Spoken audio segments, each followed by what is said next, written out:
अस्सलाम वालेकुम। आज मैं डाइटिंग के एक ऐसे तरीके के बारे में आपसे बात करूंगा जिसे इंटरमिटेंट फास्टिंग कहते हैं। इंटरमिटेंट फास्टिंग से ना सिर्फ आपका वजन कम होगा बल्कि आप यूथफुल, यंग और तंदुरुस्त लगेंगे। तो आइए देखें इंटरमिटेंट फास्टिंग क्या है। जैसा कि मैं अपने एक पिछले वीडियो में डिस्कस कर चुका हूँ, फूड के 3 बेसिक कॉन्स्टिट्यूएंट्स होते हैं: प्रोटीन्स, फैट्स और कार्बोहाइड्रेट्स। हमारे डाइजेस्टिव सिस्टम में फैट्स फैटी एसिड्स में, कार्बोहाइड्रेट्स ग्लूकोज में और प्रोटीन अमाइनो एसिड में ब्रेक डाउन हो जाते हैं। ग्लूकोज, अमाइनो एसिड्स और फैटी एसिड्स हमारे जिस्म को एनर्जी प्रोवाइड करते हैं। एक्सेसिव ग्लूकोज ग्लाइकोजन की फॉर्म में हमारे लिवर और मसल्स में स्टोर हो जाता है। मगर अगर हम कार्बोहाइड्रेट या शुगरी फूड्स का इस्तेमाल जारी रखें तो फिर ये एक्सेसिव शुगर हमारे जिस्म के एडिपोज टिश्यू के अंदर फैट या चर्बी के तौर पे स्टोर होना शुरू हो जाती है। फैट के इस स्टोरेज के बहुत सारे नुकसान हैं। जो सबसे बड़ा नुकसान है वो है इंसुलिन रेजिस्टेंस। जब भी आप कोई मीठी चीज़ खाते हैं और आपके जिस्म में शुगर का लेवल इंक्रीज़ होता है तो इंसुलिन जो एक हार्मोन है वो आपके ब्लड में स्पाइक करती है। इंसुलिन का काम ये है कि शुगर के मॉलिक्यूल्स को वो आपके सेल के अंदर दाखिल कर देती है ताकि आपके खून में शुगर कम रहे। शुगर के खानों के मुस्तकिल इस्तेमाल से आप इंसुलिन रेजिस्टेंस डेवलप कर लेते हैं, जिसका मतलब है इंसुलिन काम नहीं करती और आपके खून में मुस्तकिल शुगर ज़्यादा रहती है, जिससे मेटाबॉलिक सिंड्रोम हो जाता है।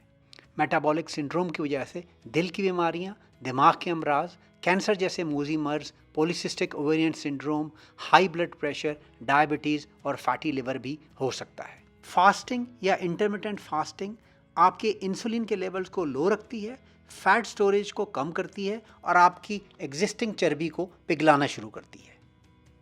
नॉर्मल डाइटिंग में आपका चेहरा और जिस्म अक्सर ढलक जाता है, लेकिन इंटरमिटेंट फास्टिंग में आप अपनी उम्र से कहीं ज़्यादा कम उम्र लगने लगते हैं और आपकी यूथफुल लुक्स चाहे आप जिस भी एज ग्रुप में हो बरकरार रहती हैं। इंटरमिटेंट फास्टिंग की वजह से आपका ग्रोथ हार्मोन स्पाइक करता है, जिससे आपका मसल मास इंक्रीज हो सकता है। साइंटिफिक स्टडीज़ ने यह भी बताया है कि इंटरमिटेंट फास्टिंग दिमाग की बहुत सारी बीमारियों जैसा कि अल्जाइमर्स डिजीज़, डिमेंशिया, यादाश्त और मेमोरी को इम्प्रूव करता है। ब्लड प्रेशर, हार्ट अटैक और ब्लड वेसल्स की डिजीज़ भी इंटरमिटेंट फास्टिंग से बेहतर हो सकती हैं। हत्ता कि कैंसर जैसा मूजी मर्ज भी फास्टिंग से इम्प्रूव किया जा सकता है। इंटरमिटेंट फास्टिंग का मतलब ये है कि दिन के कुछ मुतय्यन करदा घंटों में आप ग़िज़ा का इस्तेमाल बिल्कुल तर्क कर देंगे, यानी कि बिल्कुल कुछ भी नहीं खाएंगे। इन घंटों में आप चाय और कॉफ़ी बग़ैर शक्कर के हल्के से दूध के साथ ले सकते हैं और पानी का बकसरत इस्तेमाल कीजिए। इंटरमिटेंट फास्टिंग अमूमन 16-8 के प्रिंसिपल पे की जाती है, मतलब आपको 16 घंटे का फास्ट करना है और 8 घंटे की विंडो में आप 2 मील्स खा सकते हैं। मिसाल के तौर पे आपने रात का अपना खाना अगर 10 बजे खाया है तो अगले दिन शाम को 4 बजे तक सिवाय चाय, कॉफ़ी और पानी के आपने बिल्कुल किसी किस्म की कोई ग़िज़ा नहीं लेनी। डाइट के शुरू में अपने फास्टिंग आवर को 12 घंटे से शुरू कीजिए और आहिस्ता आहिस्ता 16, 18, 20 और अक्सर लोग 24 घंटे का फास्ट भी करते हैं।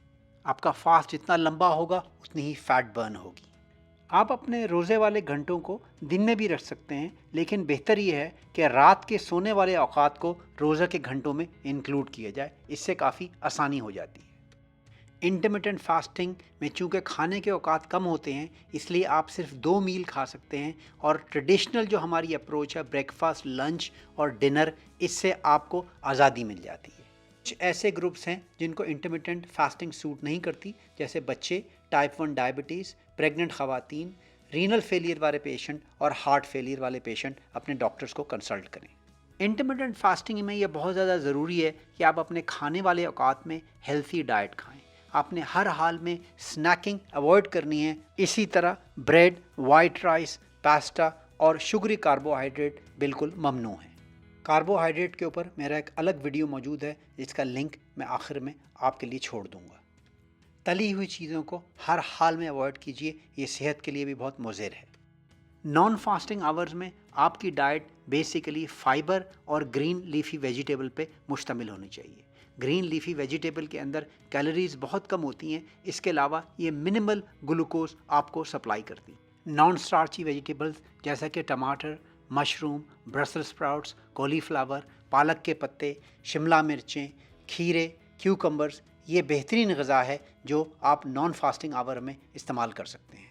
दालें, दालों का सूप और हर रोज़ एक मुट्ठी भर नट्स बेहतरीन ऑल्टरनेटिव है। उन फ्रूट्स का इस्तेमाल कीजिए जिनमें शुगर कम होती है, जैसे कि ऑरेंजेस, एप्पल्स, पेयर्स और खुबानियाँ वगैरह। अगर खा सकते हैं तो इन फ्रूट्स को इनके छिलकों के साथ खाइए। बेरीज़ भी एक बेहतरीन ग़िज़ा है। बेरीज़ पे मेरा पूरा वीडियो मौजूद है जिसका लिंक मैं आखिर में छोड़ दूँगा। अपने 2 मील के अलावा आप पॉरेज, ओट्स और एग्स को भी इस्तेमाल कर सकते हैं। नॉन फास्टिंग आवर्स में अपने मील्स में प्रोटीन ज़रूर इंक्लूड कीजिए। फ़िश ओमेगा 3 फैटी एसिड की एक बेहतरीन सोर्स है। इसी तरह लीन मीट जैसे कि चिकन ब्रेस्ट और बीफ और लैम के लो फैट कट्स को अपनी डाइट का हिस्सा बनाइए, मगर पोर्शन साइज़ को बिल्कुल कम रखिए। याद रखिए, इंटरमिटेंट फास्टिंग फ़ैट बर्न करने का बेहतरीन तरीका है, लेकिन आपने अपने खाने की मिकदार कम रखनी है और हेल्थी ग़िज़ा खानी है अपने रोज़े के बाद।